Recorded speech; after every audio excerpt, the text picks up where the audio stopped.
Hello friends, welcome back to my YouTube channel techno गुरुजी।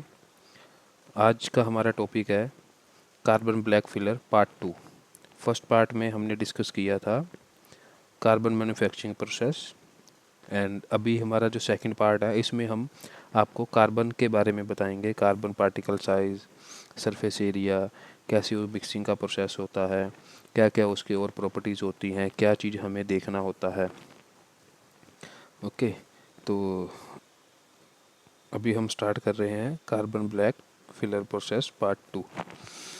अगर आप हमारे चैनल पे नए हो तो चैनल को लाइक और सब्सक्राइब करिए, जो कि आपकी जो भी हमारी नई वीडियो हो वो आप तक पहुंच सके।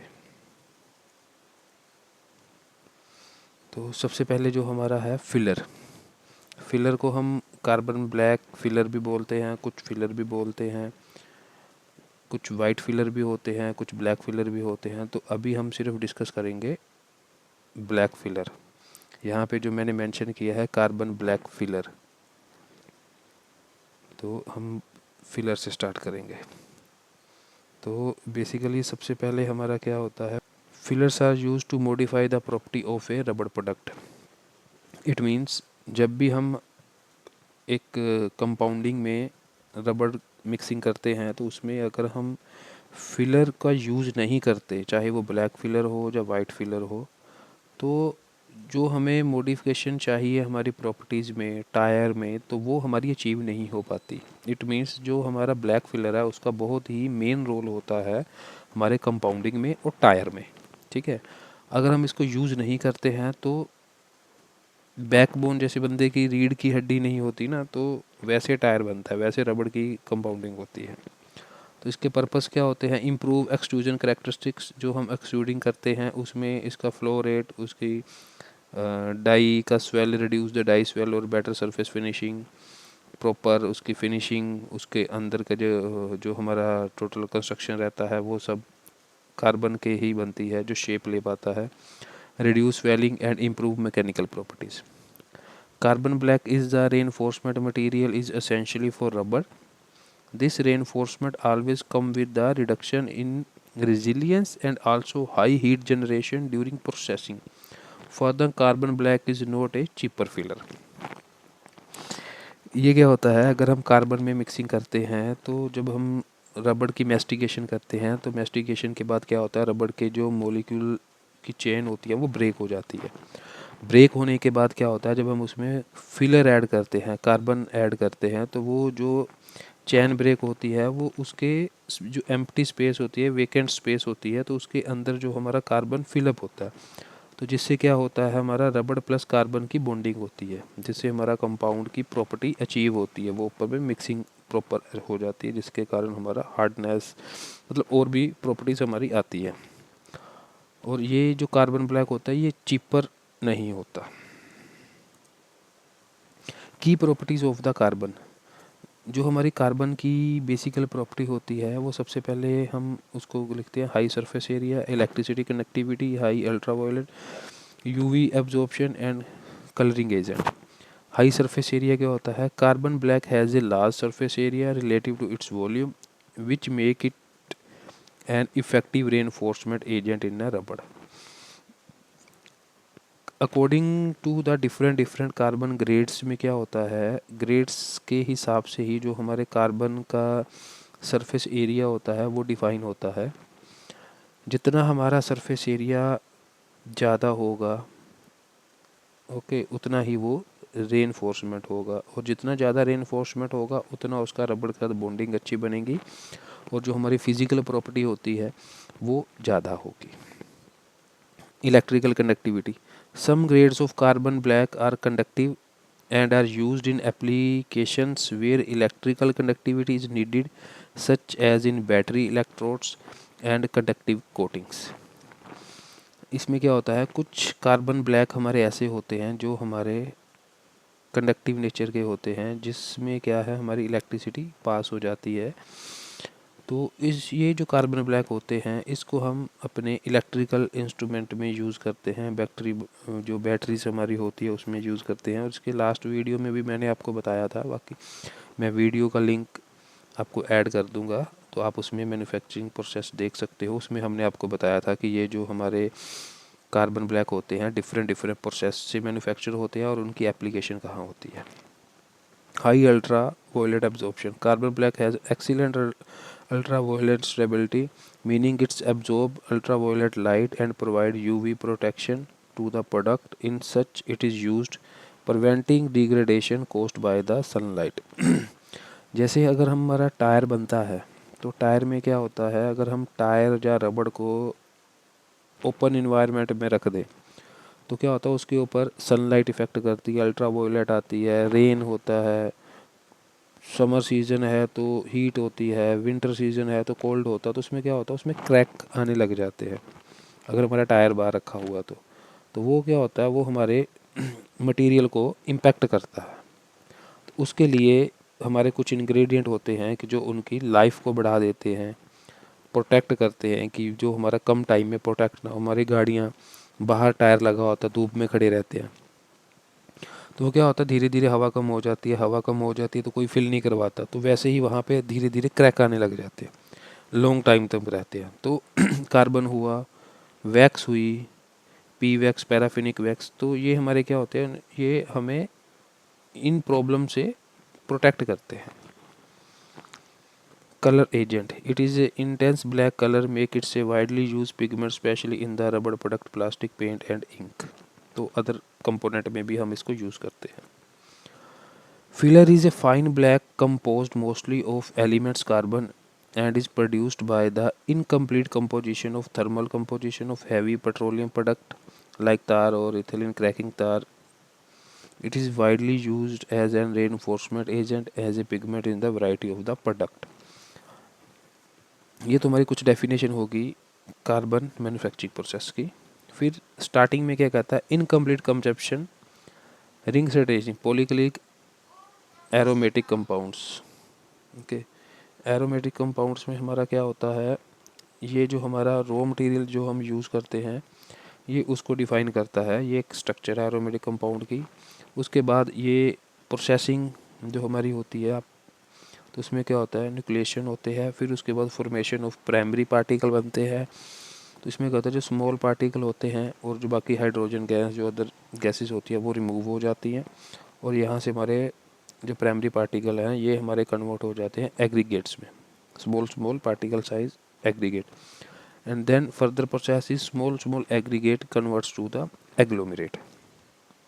ठीक है, ये हमारा एक मैन्युफैक्चरिंग प्रोसेस है, और साथ में हमारे कार्बन का क्या बनता है, कैसे होता है, ये है इसमें। तो फाइनल प्रोडक्ट जो हमारे होते हैं वो एग्लोमरेट होते हैं। एग्लोमरेट में ही पार्टिकल साइज, सरफेस एरिया, ये चीज़ें सारी देखी जाती है। Advantage of the carbon black, इसके बेनिफिट क्या है, टायर एंड मैकेनिकल रबड़ ग्रेड्स। ठीक है, अब इसमें क्या होता है, one of the primary use of the carbon black is in the enforcement of रबड़, particularly in the manufacturing of tire. The its significance enhance the durability, strength and wear resistance of the rubber product। अगर हम tyre में carbon का use करते हैं तो उसमें क्या होता है, हमारे कार जो टायर हैं उसकी ड्यूरेबिलिटी बढ़ती है, स्ट्रेंथ बढ़ती है, वेयर रेजिस्टेंस ऑफ रबड़ प्रोडक्ट बनती है। इम्प्रूव अब्रेशन रेजिस्टेंस, कार्बन की ग्रेड को हम डिफरेंट डिफरेंट ग्रेड को जैसे हम सिलेक्ट करते हैं, उसकी जैसे रिक्वायरमेंट होती है टायर की, किस पर्पस के लिए यूज़ किया जा रहा है, साइड वॉल है, आईएल है, ट्रेड है, तो उस हिसाब से जैसे जैसे हम कार्बन ब्लैक की ग्रेड को चेंज करते हैं या उसकी पीएचआर वैल्यू को हम बढ़ाते हैं, तो उसमें क्या होता है, उसकी tensile strength and wear resistance rubber making is a crucial in application where the rubber will be subjected to friction such as in tire और conveyor belt। तो इसमें abrasion resistance भी हमारा चेंज होता है। इम्प्रूव अल्ट्रा वायलेट रेजिस्टेंस, जो कि हमने पहले भी डिफ़ाइन कर लिया है, प्लास्टिक और कोटिंग। इलेक्ट्रिकल कंडक्टिविटी है, ये उसकी कुछ एप्लीकेशन है, इलेक्ट्रिकल कंडक्टिविटी है, जैसे बैटरी वगैरह में हम उसको यूज़ कर सकते हैं। एंटी स्टैकिंग कोटिंग है, कंडक्टिविटी पॉलीमर है, और कॉस्ट इफेक्टिव पिगमेंट है। ये हमारे ये जो मेन ये जो दो पार्ट है, tyre and improvement abrasion resistance, ये हमारे टायर के लिए है, ये हमारे नॉन टायर के लिए है। मैं आपको फुल बता रहा हूँ कार्बन का यूज़ कहाँ कहाँ होता है। जो इसके पहले का मैन्युफैक्चरिंग प्रोसेस था उसमें भी मैंने आपको पूरा बताया है कि कार्बन का मैन्युफैक्चरिंग प्रोसेस कौन से टाइप है, कहाँ कहाँ यूज़ होता है। Then thermal conductivity, heat dissipation. Carbon black can improve the thermal conductivity of the material, which is benefit in applications such as thermal insulation of material. Heat need to be withstand with high temperature. Increase tensile strength. By adding carbon black to rubber, the tensile strength and toughness of the material are significantly enhanced, providing resistance to cracking, tear and fatigue. जैसे हम carbon का grade change करेंगे या उसके पीएचआर को increase करेंगे, तो इसका ये मतलब नहीं हम अगर 40 पीएचआर की रिक्वायरमेंट है हम उसको 40 से डबल 80 कर देंगे तो हमारी प्रॉपर्टी और बढ़ती जाएगी और बढ़ती जाएगी और बढ़ती जाएगी, ऐसा नहीं होता। वो एक लिमिट होती है। और एक जो हम रबड़ यूज़ कर रहे हैं या किस टेम्परेचर पे हम कंपाउंड अप करते हैं, ये चीज़ें भी इम्पेक्ट करती हैं। आप 80 पीएचआर का कार्बन के साथ कंपाउंड की मिक्सिंग कर लो, आपके कंपाउंड की वो प्रॉपर्टी आएगी ही नहीं। आपका मिलिंग प्रोसेस इतना ख़राब हो जाएगा ना कि आप उसको संभाल ही नहीं पाओगे।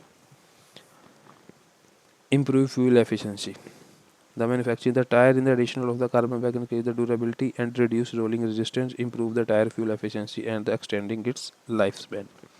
अभी आज के टाइम में क्या हो गया है, फ्यूल एफिशिएंसी के ऊपर बहुत ज़्यादा फोकस किया जा रहा है, जिसको हम RRC भी बोलते हैं, रोलिंग रेजिस्टेंस कोफिशिएंट। आज के टाइम में लोग इसके ऊपर ज़्यादा जा रहे हैं कि हमारी जो फ्यूल एफिशिएंसी है वो बढ़े। फिर उसके बाद जो हमारी ड्राइविंग की जो सेफ्टी होती है कि जैसे हम सडन ब्रेक लगाएं तो वो उसी समय टायर जो है उसी समय स्किड ना करे, उसी समय ब्रेक लग जाए। फिर उसके बाद हमारे ऐसे ट्रायंगल होते हैं, मैं आपको भी दिखाता हूँ। स्टार्टिंग में मैंने इसका ट्रायंगल लगाया हुआ, ये देखिए ये ट्रायंगल है वेट ग्रिप, ठीक है। अगर रेनी सीजन है या कुछ पानी वगैरह है, ड्राइवर जैसे ब्रेक लगाए तो उसी समय हो जाए। फिर इसके बाद हमारा एक पे आता है ये फ्यूल सेफ्टी, फिर उसके बाद आता है रोलिंग रेजिस्टेंस। तो ऐसे तीन हमारे, इसको मैजिक ट्रायंगल भी बोलते हैं। तो इसमें क्या होता है, अगर हम एक के ऊपर काम करेंगे, फॉर एग्जांपल हमने काम कर रहे हैं कि हमें फ्यूल एफिशिएंसी टायर की बढ़ानी है, टायर लाइट वेट कर देंगे तो हमारी फ्यूल एफिशिएंसी बढ़ जाएगी। अगर हम लाइट वेट कर देंगे फ्यूल एफिशिएंसी बढ़ जाएगी। पर इसके कंपेयर में क्या है, अगर हम हाई स्पीड पे जा रहे हैं तो सडन अगर हम ब्रेक लगाएंगे तो हमारा टायर जो है वो वेयर एंड टेयर जल्दी हो जाएगा, तो लाइफ कम हो जाएगी। तो वो भी एक है मेजर रोल है। अगर हम इसके ऊपर काम करते हैं तो हमारा थर्ड कंपोनेंट चेंज हो जाता है। तो ये हमें तीनों ट्रायंगल को साथ में लेके चलना होता है, जिससे हमें क्या है, इसकी एक वैल्यू होती पीसीआर वैल्यू, जिसको हम पीसीआर वैल्यू भी बोलते हैं।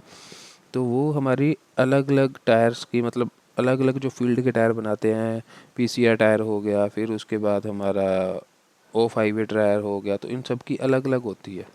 तो वो रेशो जैसे हम डिफ़ाइन करी हुई है कि हमारी पीसीआर टायर के लिए हमारी 6 to 8 के इन बिटवीन होनी चाहिए, तो वो अच्छा टायर है। ऐसे अलग अलग है। तो हम क्या पहले सिलिका बेस कार्बन मिक्सिंग करते हैं। तो सिलिका बेस कार्बन में क्या होता है, sorry carbon base mixing, sorry carbon base mixing में क्या होता है, तो हमारे ये जो चीज़ें हैं आपस में मैच नहीं हो पाती। एक बढ़ जाता है दूसरा कम हो जाता है, दो बढ़ जाते हैं तीसरा कम हो जाता है, तो मतलब ये वैसा वर्षा चलता रहता है। तो ये देखिए कार्बन का एरो दे के ये दिखाया गया है, अगर हम यहाँ पे अचीव कर रहे हैं तो ये यहाँ पे ऐसे डिस्टेंस में आ गया, इधर से ये ऐसे डिस्टेंस में आ गया, ठीक है। तो इसके लिए क्या करते हैं हम, कार्बन ब्लैक के साथ कॉस्ट भी हमारी मायने रखती है कि हमारी टायर की कॉस्ट भी इम्पैक्ट ना पड़े, मिक्सिंग की कॉस्ट भी इम्पैक्ट ना पड़े। अगर ओवरऑल मैन्युफैक्चरिंग में अगर हमारे कॉस्ट बढ़ेगी तो टायर की कॉस्ट अल्टीमेटली बढ़ जाएगी। तो हम क्या करते हैं, कार्बन के साथ सिलिका की कुछ डोज ऐड कर सक देते हैं। तो सिलिका के साथ क्या होता है, सिलान यूज़ होता है जो को उसको मिक्सिंग में बॉन्डिंग बनाने में हेल्प करता है। अब जब इन दोनों की बॉन्डिंग हो जाती है तो फिर ये देखिए ये ग्रीन कलर का एक, अगर हम सिलिका बेस मिक्सिंग करते हैं समझने के लिए बताया हुआ, तो फिर ये देखिए ये आपस में ऑलमोस्ट मैच कर जाते हैं। तो अब सिलिका और सिलान 100% बैच बनाना काफ़ी टफ रहता है। आजकल बहुत सारी कंपनियां बना रही हैं तो सिलिका के साथ कार्बन मिक्स करके बनाती हैं, जो कि इन दोनों के जो बैंड का जो गैप है ये बिल्कुल पास में आके नैरो गैप रह जाता है। तो ये हमारी ऑलमोस्ट तीनों प्रॉपर्टी मैच हो जाती है। तो ये हमारा जो बेसिकली है, ये हमारा इम्प्रूव फ्यूल एफिशिएंसी के ऊपर है। मैजिक ट्रायंगल भी इसको बोलते हैं। Types of carbon black: reinforcing carbon black, conductive carbon black, pigment carbon black, specially carbon black। ये डिफरेंट डिफरेंट टाइप्स होते हैं। जैसे हम कार्बन मैन्युफैक्चरिंग करते हैं तो हमें उस हिसाब से ये कार्बन के पार्टिकल साइज, शेप, सरफेस के ऊपर हम इसको डिफाइन करते हैं। Using the tyre and mechanical rubber product to improve wear resistance and durability. reinforcing carbon, conductive carbon utilized for application that require electrical conductivity, pigment primarily used for coloring ink, paint, special carbon, these grade have tailored surface properties of particle size used in the special application like coating or electronics। ये एक हमने overall summary जो इस बार हमने presentation बनाई है, तो उसमें हमने क्या किया है, पार्ट 1, पार्ट 2, पार्ट 3 में लास्ट में एक समराइज़ दिया हुआ, क्योंकि ये टॉपिक थोड़ा सा ऐसा ही है कि जल्दी से समझ नहीं आता। तो अब इतने ज़्यादा ब्रीफ में हर एक चीज़ को पढ़ना, ठीक है आप पढ़ के मैं समझा रहा हूँ, सुन के आप समझ सकते हो, पर आपको याद रखने के लिए कुछ ना कुछ माइंड में कुछ होना चाहिए। तो वो माइंड गेम को हमने बनाने के लिए क्या किया, जितने भी हमारे कार्बन के ग्रेड है उसका चार्ट बना दिया। कार्बन के grade, particle size, surface area. देखिए जिसका ग्रेड कम होगा उसका पार्टिकल साइज कम होगा, सरफेस एरिया ज़्यादा होगा। अब इसका 220 है, इसका 25 हो गया, पहले पार्टिकल साइज से ज़्यादा हो गया, इसका सरफेस एरिया 25 से ज़्यादा हो गया। It means lower the particle size higher the surface area. ये अब बात हमेशा याद रखो, जिसका सबसे कम पार्टिकल साइज होगा, सबसे कम सरफेस एरिया, उसको उतना ज़्यादा होगा। और जिसका पार्टिकल साइज सबसे कम होगा, जहाँ आप ये भी कह सकते हो जिसका सरफेस एरिया सबसे ज़्यादा होगा, वो उतना ही हाई रेन फोर्स होगा, हाई रेन फोर्स रबड़। ठीक है, ये डिपेंड करता है ग्रेड के ऊपर। सिंपल सी बात है, अगर आपके पास N110 ग्रेड है तो ये सबसे लोअर है, तो इसका क्या पार्टिकल साइज सबसे कम होगा as compare to the others. Carbon grade, particle size और सरफेस एरिया। ओके, जैसे 220 पे जाएंगे तो पार्टिकल साइज 25 हो जाएगा, 120 हो गया तो स्ट्रक्चर मीडियम हाई हो गया। 234 पे गए, पार्टिकल साइज 30 हुआ, सरफेस एरिया 120 हुआ, ये हाई हो गया। 330 पे गए, ये मीडियम हो गया। अब यहाँ पे आ जाओ, N550, 660, इसमें क्या होगा, पार्टिकल साइज आपका 60 हुआ या 70 हुआ। अब surface area 45, 35 to 40, surface area एकदम कम हो गया, तो ये मीडियम में आ गया। Side wall hose, gasket, inner tyre part, seals, conveyor belt. Okay, तो ऐसे ऐसे करके ये हमारे स्पेशल ग्रेड होते हैं जो कि बहुत कम ही इंडस्ट्रियाँ यूज़ करती हैं। तो अदर कंपोनेंट में जैसे लो स्ट्रेस रबड़, रबड़ इंसुलेशन, कंडक्टिव रबड़, एंटी स्टैटिक एप्लीकेशन। तो टायर इंडस्ट्री हमारा 660, 550, 326, 330, 234, 220 सीरीज़, N110 सीरीज़, तो हमारी ये इतने यूज़ होते हैं। ये ओके, ये उसकी स्ट्रक्चर आ गई, ये उसकी प्राइमरी यूज़ आ गया। टायर बेल्ट में, टायर ट्रेड में, okay, high wear resistance product में, जनरल पर्पस रबड़ हो गया, इंडस्ट्रियल रबर टायर हो गया, साइड वॉल हो गया। और एक हमारा है की properties. High reinforcement means superior abrasion resistance, जिसकी हमारा लो ग्रेड जितना होगा उतना उसका सुपीरियर अब्रेशन रेजिस्टेंस होगा, हार्डनेस उसकी ज़्यादा होगी, हाई रेनफोर्समेंट होगा। 220 हुआ, 25, 125 हुआ, excellent wear resistance, high tensile structure. 234 हुआ, best wear resistance for premium tyre treads. अभी देखा जाए 110, 220, 234 तक इसको अच्छा माना जाता है। 330 is a medium, 326 is also medium, N550, 660, these are the low grade which we are using in the tire industry for the sporting material, not in the exact material like tread. We can't use 550, 660 because tread is also is conducting with the tire, with road. At high speed tire it create the noise, abrasion resistance, heat buildup. These are the property requirement. So according to that we choose a carbon grades. अब कुछ carbon है जिसके आगे ये लिखा हुआ होता है N है. First of all I will discuss N. What is the meaning of N? N is the meaning of normal cure rate. 3 to 6 का भी मीनिंग है. N it mean normal cure rate. एक इनके आगे लग जाता है HAF, FEF, GPF का मतलब है जनरल पर्पस. FEF का होता है फास्ट एक्सट्रूजन फर्नेस. HAF का मतलब होता है हाई एब्रेशन फर्नेस. तो ऐसे ही जिसके आगे जो ग्रेड है वो उसके ऊपर लिखा होता है. अगर आपको वैसे ग्रेड नहीं पता तो आप मुझे कमेंट करिए, तो मैं आपको एक शॉर्ट वीडियो बना के ग्रेड वाइज वो भी मैं शेयर कर दूंगा, तो आपके लिए पढ़ने के लिए आसानी हो जाएगी. ठीक है. Then particle size, surface area, structure. Smaller particle size provide higher reinforcement, better wear resistance and tensile strength. ठीक है. Surface area, high surface area increase reinforcement capability and improve adhesion. Structure, describe the level of aggregation और clumping of carbon particle, जो मैंने आपको पहले भी बताया था, दोबारा एक बार दिखा देता हूँ. Aggregates and agglomerates. ठीक है. ये इनकी क्लम्पिंग, इनका सरफेस एरिया, ये चीज़ें बताई गई हैं. क्लम्पिंग कार्बन पार्टिकल आपस में जुड़ जाना. हाई स्ट्रक्चर ग्रेड है ए मोर ब्रांच्ड. जैसे जैसे उसके एग्रीगेट्स आपस में मिल के एग्लोमरेट बनाते हैं तो वो हाई स्ट्रक्चर ग्रेड में कन्वर्ट हो जाता है.